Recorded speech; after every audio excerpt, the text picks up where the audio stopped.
Good morning, students. Now, the next part of modern periodic table is metallic radius.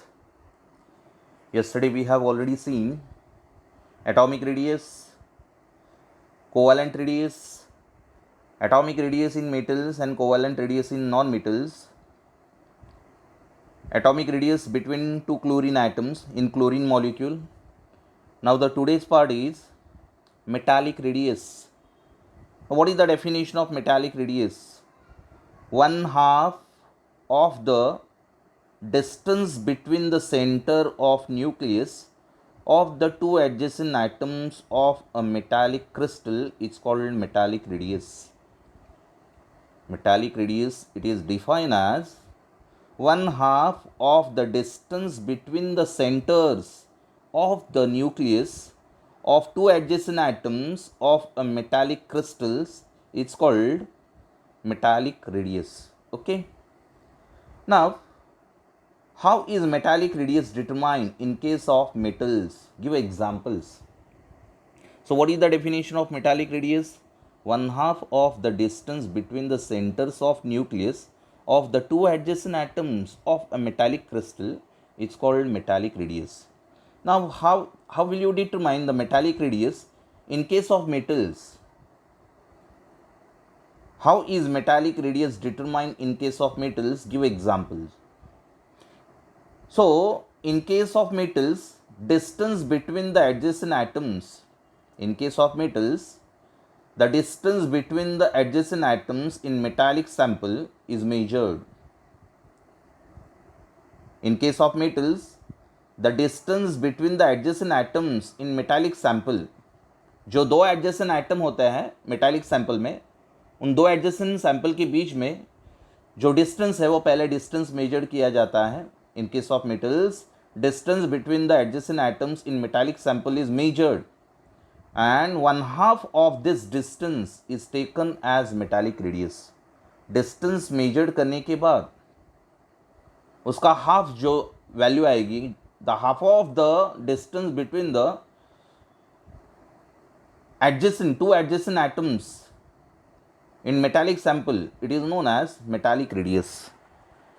So, for example, in beryllium, distance between two adjacent beryllium atom is measured.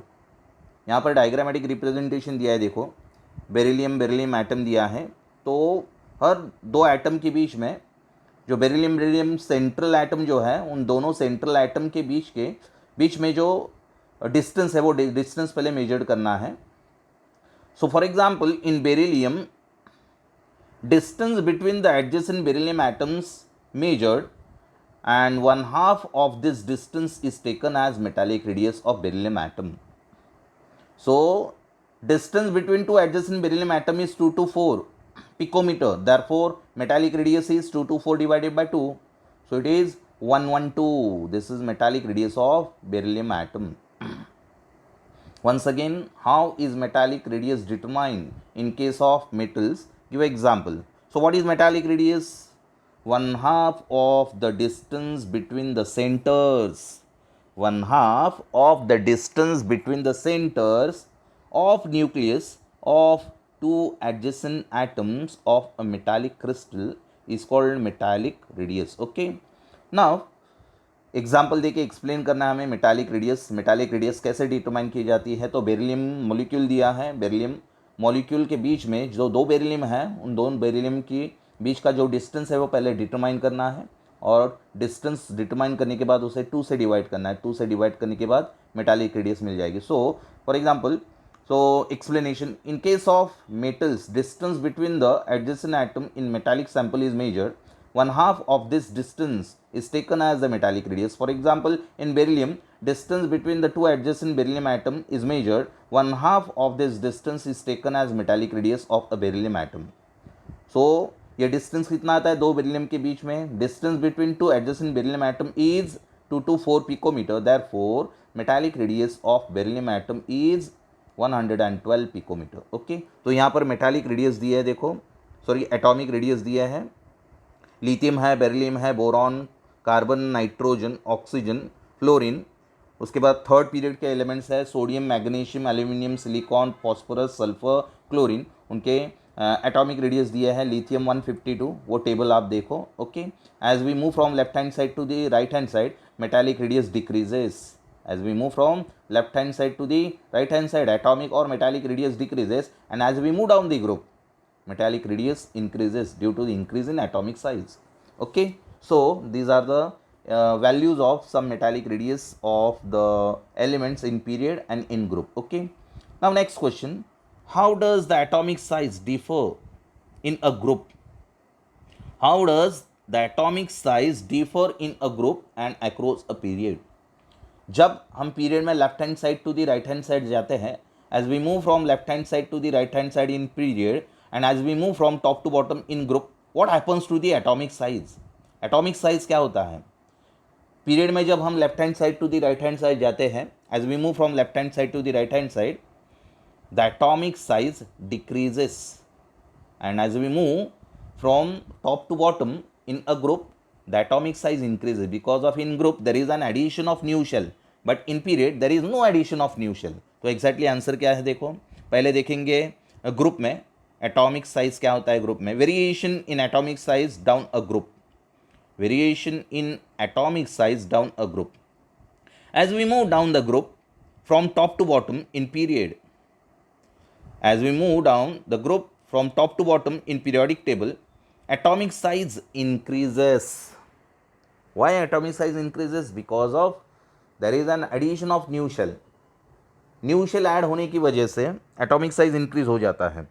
As we move down the group from top to bottom in periodic table, atomic size increases with the increase in atomic number. As atomic number increases, nuclear charge increases. Atomic number increase होने की वजह से nuclear charge increase होता है. As atomic size increases, nuclear charge increases, and the number of shells in the atom also increases. New shell added into the next element as we move down the group. As atomic number increases, nuclear charge increases, and the number of shells in the atom also increases. As a result, the effective nuclear charge decreases as we move down the group. Effective nuclear charge decreases because of, as the number of shell increases, the nuclear force of attraction between the nucleus and valence electron, as the number of shell increases, the nuclear force of attraction between the nucleus and valence electron decreases. So that's why effective nuclear charge also decreases.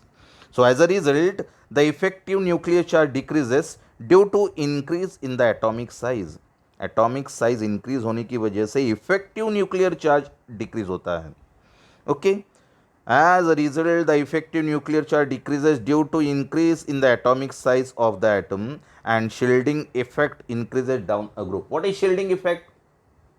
The electrons present in the inner shell, the filled orbitals between the nucleus and valence electrons. Filled orbitals means inner shell orbitals.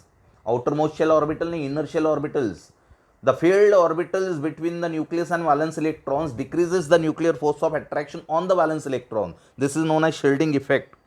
So the nuclear force of attraction between the nucleus and valence electron decreases. देखो, as a result, third point, as a result, the effective nuclear charge decreases due to increase in the atomic size of the atom, and shielding effect increases down a group because of the nuclear force of attraction between the nucleus and valence electron decreases. Thus, valence electrons are less tightly bound to the nucleus. Nuclear force of attraction decrease होने की वजह से क्या होगा? Valence electron और nucleus में जो force of attraction कम हो जाएगा, और फोर्स ऑफ अट्रैक्शन कम होने की वजह से the electrons present in the valence shell are less tightly bound to the nucleus. Okay, the electrons present in the valence shell are less tightly bound to the nucleus because of nuclear force of attraction between the nucleus and valence electron decreases. Thus, valence electrons are less tightly bound to the nucleus. Okay, next one ये हो गया group में. Hence, the atomic size increases in a group from top to bottom. इसकी वजह से atomic size क्या होता है? Increase होता है from as we move from top to bottom. Okay, down a group. Now, variation in atomic size across a period. Period में क्या होता है? As we move from left hand side to the right hand side, there is no addition of new shell. The electrons are added into the same shell. So electron same shell में add होने की वजह से nuclear force of attraction increase होता है, और nuclear force of attraction increase होने की वजह से इफेक्टिव न्यूक्लियर चार्ज क्या होता है, इंक्रीज होता है, और इफेक्टिव न्यूक्लियर चार्ज इंक्रीज होने की वजह से शील्डिंग इफेक्ट डिक्रीज हो जाता है. As we move from left hand side to the right hand side, that is as we move across a period, there is an addition of electrons, increase in atomic number increase होता है, but there is no addition of new shell. So due to the no addition of new shell, the nuclear force of attraction between the nucleus and valence electron increases, force of attraction increases, and due to the increase in force of attraction, the effective nuclear charge also increases and shielding effect decreases. Shell add नहीं हुआ तो shielding effect decrease होगा. Group में shell add हो रहे हैं इसलिए shielding effect क्या होता है, इंक्रीज होता है. So in across a period shielding effect decreases and in a group shielding effect increases. So देखो यहाँ पर एग्जैक्टली आंसर क्या है. Variation in atomic size across a period. As we move across a period from left hand side to the right hand side in periodic table, atomic size decreases with the increase in atomic number. जैसे जैसे atomic number increase होता है वैसे वैसे atomic size क्या होता है, decrease होता है. Atomic size decreases with the increase in atomic number.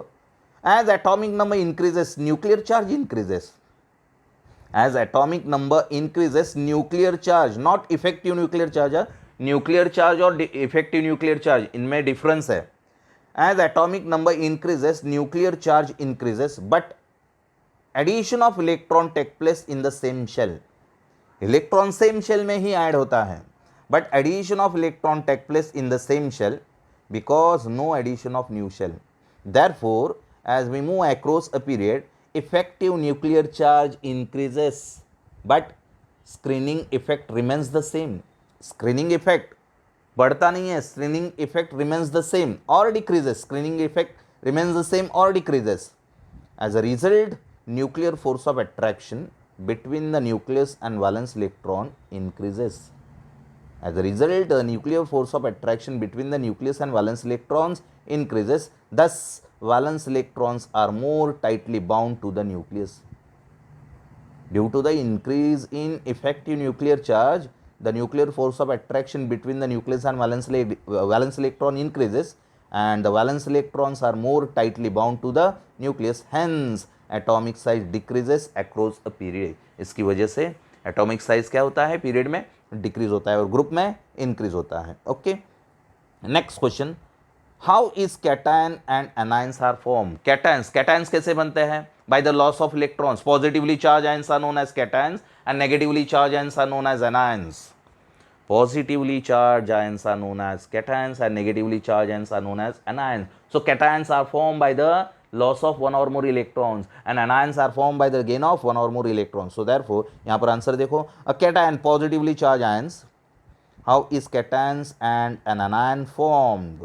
तो उसका आंसर है a cation that is positively charged ion is formed by the removal of one or more electrons from the atom of element, whereas an anion negatively charged ions is formed when an atom of an element gains one or more electrons.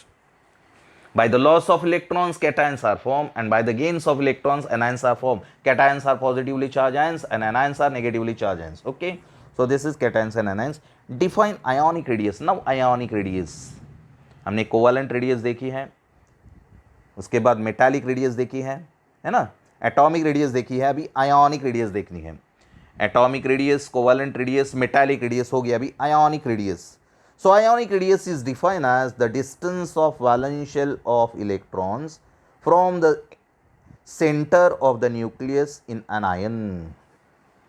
Very simple definition. What is ionic radius?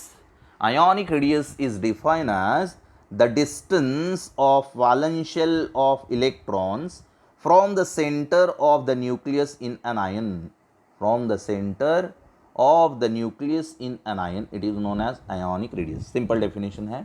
Now give a reason. Radius of a cation is smaller than that of anion. Cation के radius anion से smaller होती है और anion की radius larger होती है cation से. क्यों, उसका रीजन देना है. Give reason.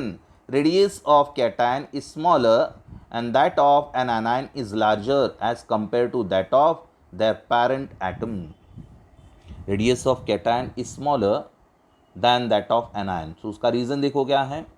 A cation is formed by the loss of one or more electrons. cation electron loss करते हैं. इलेक्ट्रॉन लॉस हो गए तो इलेक्ट्रॉन कम हो गए, बराबर है. कैटायन इलेक्ट्रॉन लॉस करते हैं तो इलेक्ट्रॉन लॉस होने की वजह से उसका रेडियस भी कम हो जाएगा. A cation is form by the loss of one और more electrons, therefore it contains less electrons. Cation ने इलेक्ट्रॉन, मेटल ने इलेक्ट्रॉन लॉस करने के बाद, जब मेटल इलेक्ट्रॉन लॉस करते हैं तो इलेक्ट्रॉन रिमूव हो जाते हैं, तो number of electron decreases. As electrons are loss by metal, the number of electron decreases. So cation is formed by the loss of one or more electrons, therefore it contains less number of electrons than the parent atom but has the same nuclear charge. Nuclear charge वैसे ही रहता है electron loss करने के बाद भी, but it has the same nuclear charge. As a result the shielding effect is less and effective nuclear charge is larger. Due to the loss of electron, shielding effect decreases and effective nuclear charge increases. Shielding effect क्या होता है, decrease हो जाता है. As a result the shielding effect is less and effective nuclear charge is large with in a cation. Cation के बीच में shielding effect क्या हो जाता है, लेस, कम हो जाता है, और इफेक्टिव न्यूक्लियर चार्ज क्या हो जाता है, बढ़ जाता है विद इन अ कैटायन. दस radius of cation is smaller then the parent atom. इसकी वजह से जो एटम होता है उस एटम से जो कैटायन बन जाता है उसकी रेडियस कम हो जाती है. Due to the loss of electron the number of electron decreases and due to the decrease in number of electrons the shielding effect becomes less and effective nuclear charge becomes large. Okay, so that's why the radius of cation is smaller than the parent atom. अभी anion में देखो, and anion is formed by the gain of one or more electrons and therefore it contains a greater number of electrons. The number of electron increases due to the gain of electron. Oxygen having atomic number 8, it requires 2 electron to complete the octet. बराबर है ना. Oxygen, sodium और chlorine का example लेंगे तो भी चलेगा, कोई भी एग्जांपल ले लो. ऑक्सीजन का एग्जांपल देखो, oxygen produces anion by the gain of electron. Oxygen containing 8 electrons in its valence shell, so oxygen requires 2 electrons. So due to the 2 electron it completes its octet. 8 electron में 2 electron add हो गए, तो 2 electron add होने के बाद number of electron increases, और number of electron increase होने के बाद शील्डिंग इफेक्ट क्या हो जाएगा, लार्जर हो जाएगा, और इफेक्टिव न्यूक्लियर चार्ज क्या हो जाएगा, लेस हो जाएगा. So due to the addition of electrons, due to the gain of electrons, the shielding effect becomes larger and effective nuclear charge becomes smaller. So देखो यहाँ पर an anion is form by the gain of one और more electrons and therefore it contains a greater number of electrons than the parent atom. As a result, electronic repulsion increases and effective nuclear charge decreases. Electronic repulsion क्या हो जाता है, increase हो जाता है, और effective nuclear charge decrease हो जाता है इन एनायन. दस radius of anion is larger than the parent atom. Radius of anion is larger than the parent atom. Okay, next one, explain with example why the radii of isoelectronic spaces changes. Why the radii of isoelectronic spaces changes, explain with example. Isoelectronic species की radii क्या होती है, change होती है. क्यों change होती है? First of all, what is isoelectronic species? The species containing same number of electrons in its valence shell, it is known as isoelectronic species. The species containing same number of electron in its valence shell, it is known as isoelectronic species. So the radii of isoelectronic species differ according to actual nuclear charge. Radii किससे differ होती है, actual nuclear charge से differ होती है. The radii of isoelectronic species differ according to actual nuclear charge. Larger nuclear charge exerts greater attraction on the electrons and thus the radius of that isoelectronic spaces becomes smaller. जितना nuclear charge larger होगा, larger nuclear charge exerts greater attraction on the electrons. Larger nuclear charge, radii किससे differ होती है, the radii of isoelectronic spaces differ according to actual nuclear charge. तो जितना nuclear charge, actual nuclear charge जितना ज़्यादा होगा उतना अट्रैक्शन कैसे होगा, ज़्यादा होगा. Larger nuclear charge exerts greater attraction on the electrons and thus the radius of that isoelectronic spaces becomes smaller. जितना न्यूक्लियर चार्ज ज़्यादा उतना अट्रैक्शन ज़्यादा. Larger nuclear charge exerts greater attraction on the electrons and thus radius becomes smaller and thus the radius of that isoelectronic spaces becomes smaller. कि फिर से देखो, जितना nuclear charge ज़्यादा उतना फोर्स ऑफ अट्रैक्शन ज़्यादा, और फोर्स ऑफ अट्रैक्शन ज़्यादा होने की वजह से रेडियस क्या हो जाती है, स्मॉलर हो जाती है. Okay, so radii depends upon, radii differ, the radii of isoelectronic species differ according to actual nuclear charge. जितना न्यूक्लियर चार्ज ज़्यादा उतना अट्रैक्शन ज़्यादा और रेडियस कम. ओके, सो एग्जाम्पल देखो, fluorine and F minus fluoride ion and Na plus cation both have 10 electrons. Fluorine कैसे बनता है, fluorine atomic number 9. What is the electronic configuration of fluorine, 1s2 2s2 2p5. so it requires how many electrons, 1 electron to complete octet. Sodium containing how many electrons, 11 electrons, and electronic configuration of sodium is 1s2 2s2 2p6 3s1. so by the loss of electron by sodium it produces Na plus and it completes its octet. और ये loss किया हुआ electron F gain करेगा. Fluorine gains 1 electron and sodium losses 1 electron. तो देखो, sodium ने 1 electron loss करने के बाद वैलेंस शेल में कितने इलेक्ट्रॉन बच जाएंगे, 10. और फ्लोरीन ने 1 इलेक्ट्रॉन गेन करने के बाद वैलेंस शेल में कितने इलेक्ट्रॉन हो जाएंगे, 10. Both the species are iso electron because of due to the loss of 1 electron by sodium and gain of 1 electron by fluorine. It contains same number of electron in its valence shell. So F minus and Na plus are isoelectronic spaces. लेकिन यहां पर देखो, nuclear charge किसका ज्यादा है, nuclear charge sodium में 10 electrons है. By the loss of electron sodium containing how many electrons, 10 electrons. But due to the formation of positive charge, 1 positive charge है ना, सोडियम के ऊपर एक पॉजिटिव चार्ज बन गया, तो सोडियम का न्यूक्लियर चार्ज कितना हो गया, 10 plus 1 11. The nuclear charge of sodium is 11. And fluorine का न्यूक्लियर चार्ज कितना हो गया, फ्लोरीन के पास कितने इलेक्ट्रॉन है वैलेंस शेल में, फ्लोराइड एनायन F माइनस के पास कितने इलेक्ट्रॉन है, 10. लेकिन फ्लोरीन के ऊपर नेगेटिव चार्ज है, सो 10 minus 1 that is 9.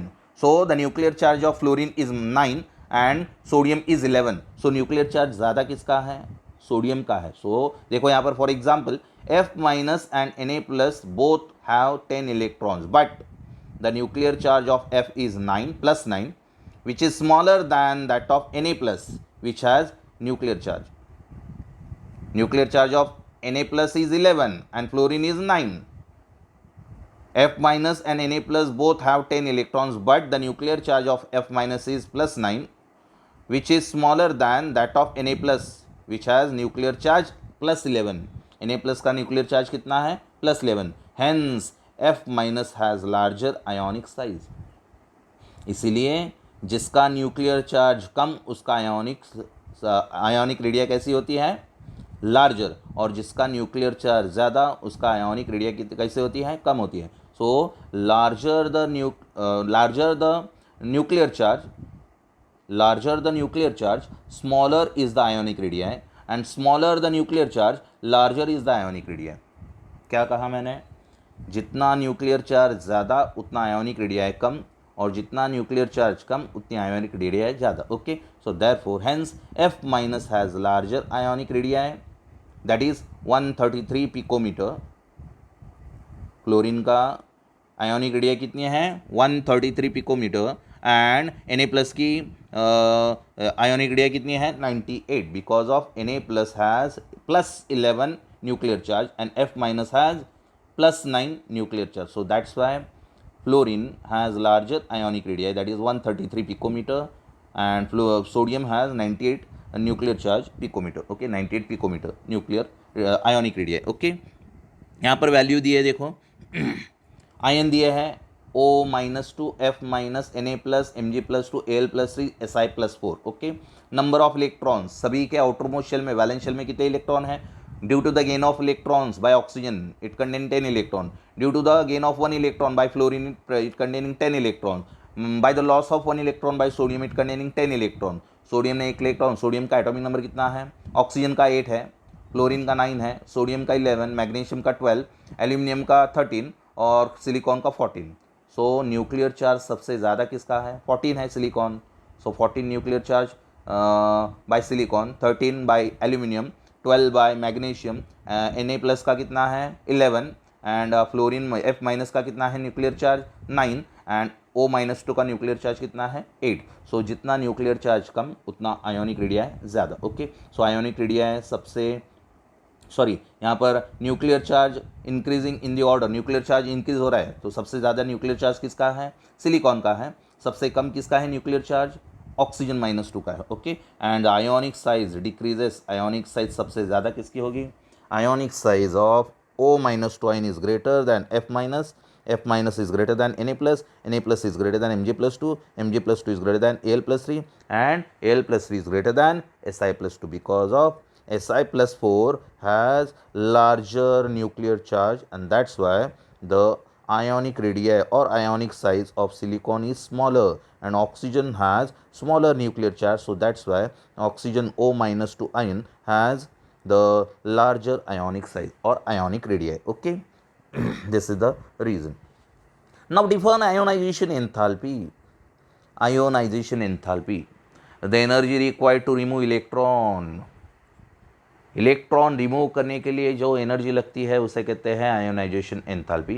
And electron gain enthalpy means electron gain करने के लिए जो एनर्जी लगती है उसे कहते हैं electron gain enthalpy. So ionization enthalpy is positive and electron gain enthalpy is negative because of energy is required to loss electron. Electron loss करने के लिए एनर्जी एब्जॉर्ब होती है और इलेक्ट्रॉन गेन करने के लिए एनर्जी रिमूव होती है. So that's why ionization enthalpy is positive and electron gain enthalpy is negative. Okay, so ionization enthalpy की डेफिनेशन देखो यहाँ पर क्या है. The energy required to remove an electron from the isolated gases atom in its ground state is called ionization enthalpy. Gases state में से electron remove करने के लिए जो एनर्जी लगती है, not solid and liquid, solid और लिक्विड में से इलेक्ट्रॉन रिमूव करने के लिए जो एनर्जी लगती है उसे नहीं कहते आयोनाइजेशन एंथैल्पी. गैसेस स्पेसिस होने चाहिए. The energy required to remove an electron from the isolated gaseous atom in its ground state is called ionization enthalpy and it is indicated as delta IH. It is indicated as delta I, small I means ionization, H means enthalpy, delta IH. This is the symbol of ionization enthalpy. Once again, what is the definition of ionization enthalpy? The energy required to remove an electron from the isolated gaseous atom in its ground state is called ionization enthalpy. It is expressed in kilojoule per mole. Ionization enthalpy को किसमें express किया जाता है, kilojoule per mole. For example देखो यहाँ पर X isolated gases atom लिया है, X गैस है.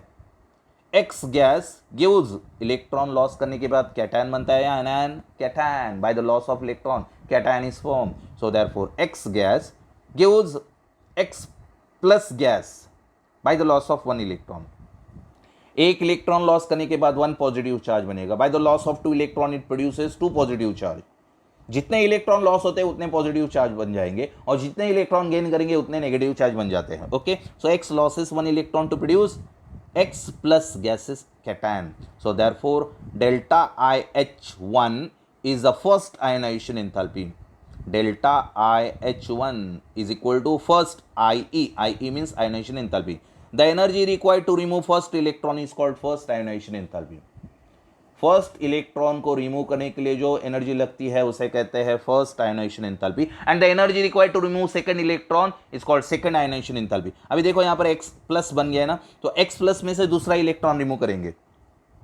X plus gas gives X plus 2 plus electron और एक इलेक्ट्रॉन रिमूव हो गया और पॉजिटिव चार्ज बढ़ गया, एक पॉजिटिव चार्ज और बढ़ गया. Okay, so X plus gas gives X2 plus plus electron. So therefore delta IH2 is equal to second IE. Second IE means second ionization enthalpy. That is the energy required to remove second electron is called second ionization enthalpy. Ionization enthalpy is always positive because of energy is needed to remove electron.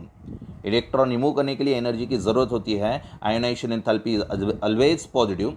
The second ionization enthalpy is larger than the first ionization enthalpy. Why? Second ionization enthalpy is larger than the first ionization enthalpy because of second ionization enthalpy. Second electron कहां से remove किया? Positively charge cation से remove किया. तो positively charge cation में से electron remove करने के लिए एनर्जी ज्यादा लगती है. फर्स्ट आयोनाइजेशन एंथैल्पी, पहला इलेक्ट्रॉन न्यूट्रल एटम में से रिमूव किया था, बराबर है ना. एक्स ये न्यूट्रल गैसेस एटम था. न्यूट्रल गैसेस एटम में से इलेक्ट्रॉन रिमूव करने के लिए एनर्जी ज्यादा लगती है, लेकिन पॉजिटिवली चार्ज गैसेस कैटायन में से इलेक्ट्रॉन रिमूव करने के लिए एनर्जी ज्यादा लगती है. So that's why second ionization enthalpy is larger than first ionization enthalpy. तो क्या है reason? The second ionization enthalpy delta IH2 is larger than the first ionization enthalpy as it involves removal of electron from positively charge species. क्योंकि second ionization enthalpy में electron कहां से remove हो रहा है? पॉजिटिवली चार्ज स्पेसिस में से remove हो रहा है. Okay, now explain first ionization enthalpy in period and in group.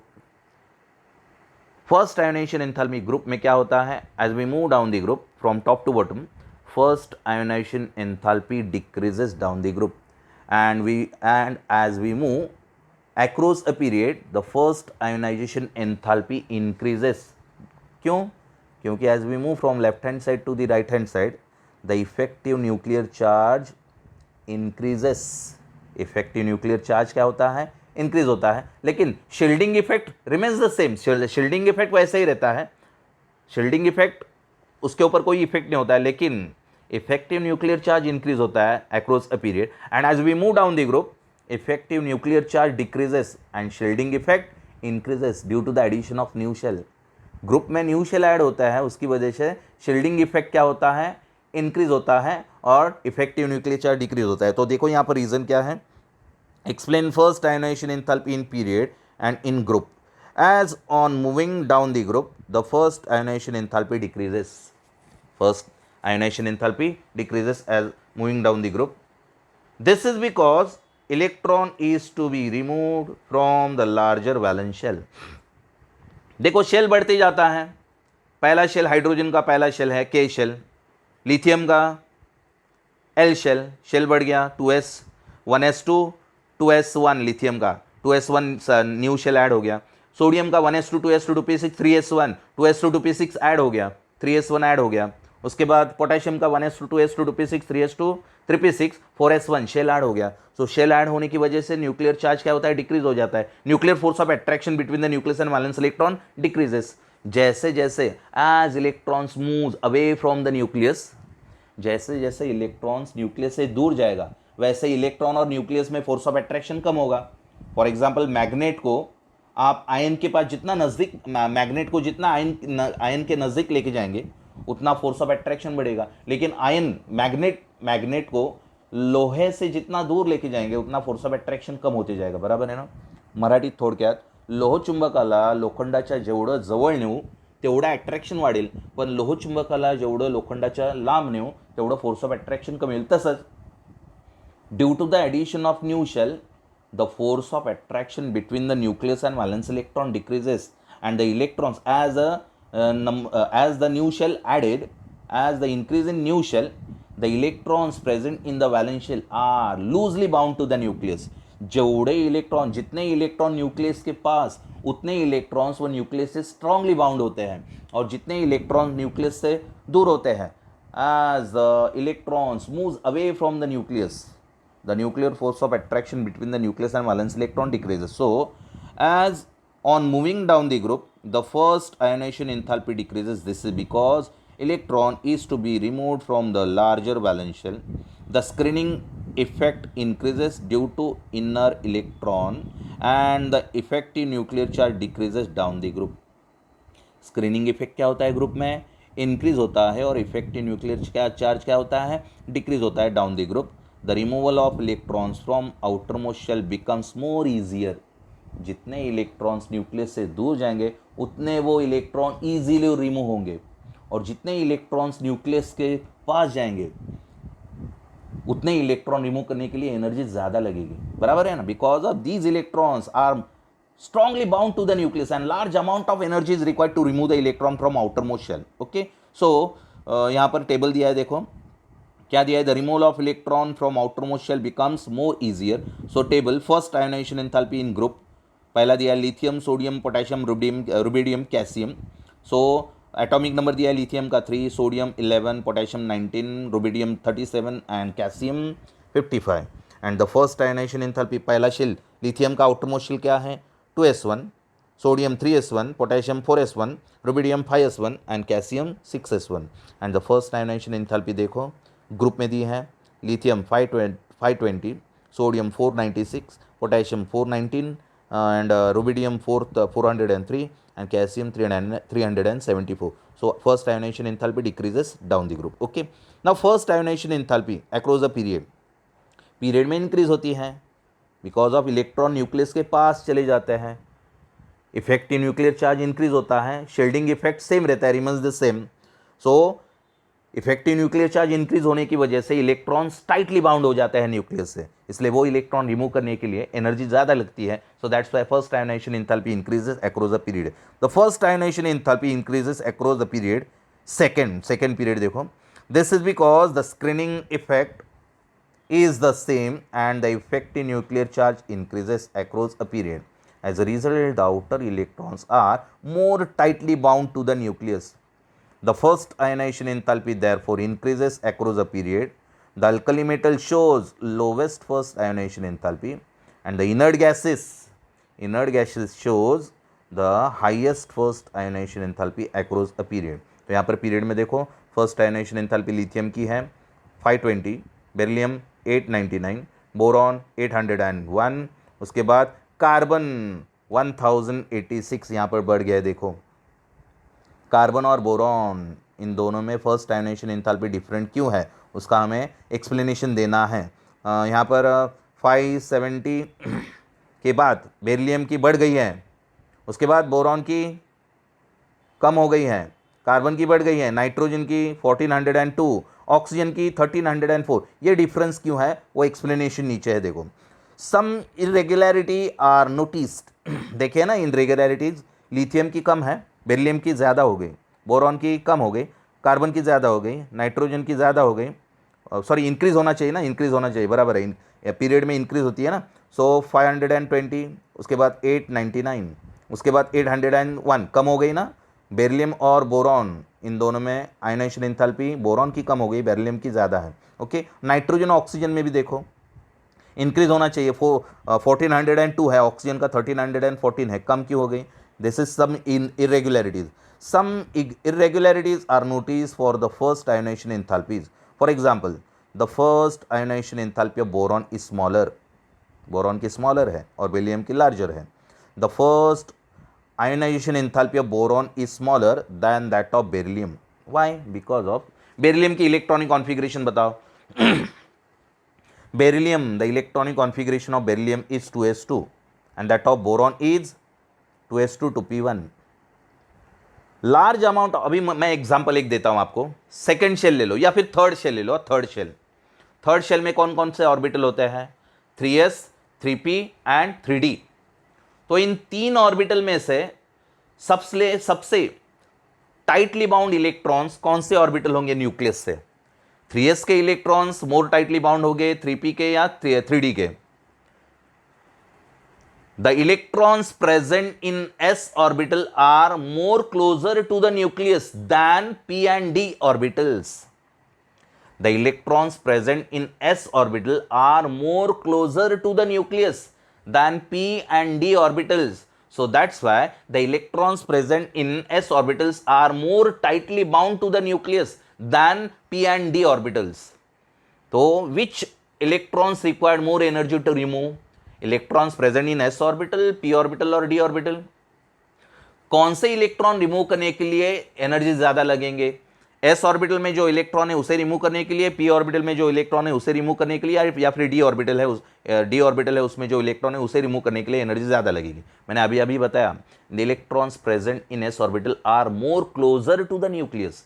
जितने इलेक्ट्रॉन न्यूक्लियस के पास होंगे उतनी एनर्जी ज़्यादा लगेगी रिमूव करने के लिए. और जितने इलेक्ट्रॉन न्यूक्लियस से दूर उतने एनर्जी कम लगेगी इलेक्ट्रॉन रिमूव करने के लिए. So s orbitals are more closer to the nucleus than p orbital and d orbital. That's why energy required to remove electrons are larger in s orbital. So s orbital में जो electron है वो remove करने के लिए energy ज़्यादा लगेगी. इसलिए देखो वैलेंशियल बेरिलियम का क्या है 2s2 और बोरॉन का क्या है 2s2 2p1. So first electron boron का कहाँ से रिमूव हो रहा है 2p से. सो 2p ऑर्बिटल में जो इलेक्ट्रॉन है वो लेस टाइटली बाउंड है न्यूक्लियस से, सो उसे रिमूव करने के लिए एनर्जी कम लगेगी. सो दैट्स वाई. और बेरिलियम का इलेक्ट्रॉन किस में है 2s में है. सो 2s में इलेक्ट्रॉन स्ट्रांगली बाउंड है न्यूक्लियस से, सो 2s में से इलेक्ट्रॉन रिमूव करने के लिए एनर्जी ज़्यादा लगेगी. सो देयरफॉर some irregularities है. For example, beryllium, the first ionization enthalpy of boron is smaller than that of beryllium. This is because beryllium loses electrons from 2s orbital while boron loses electrons from 2p orbital, which has less penetration than 2s orbital, and therefore it is easier to remove 2p electron than 2s orbital. यहाँ पर थोड़ा ही explanation दिया है, मैंने पूरा explanation दिया. यहाँ सिर्फ पेनिट्रेशन दिया है, उसका पेनिट्रेशन का पूरा एक्सप्लेनेशन मैंने आपको दिया है. The electrons present in s orbital are more closer to the nucleus than the electrons present in p orbital.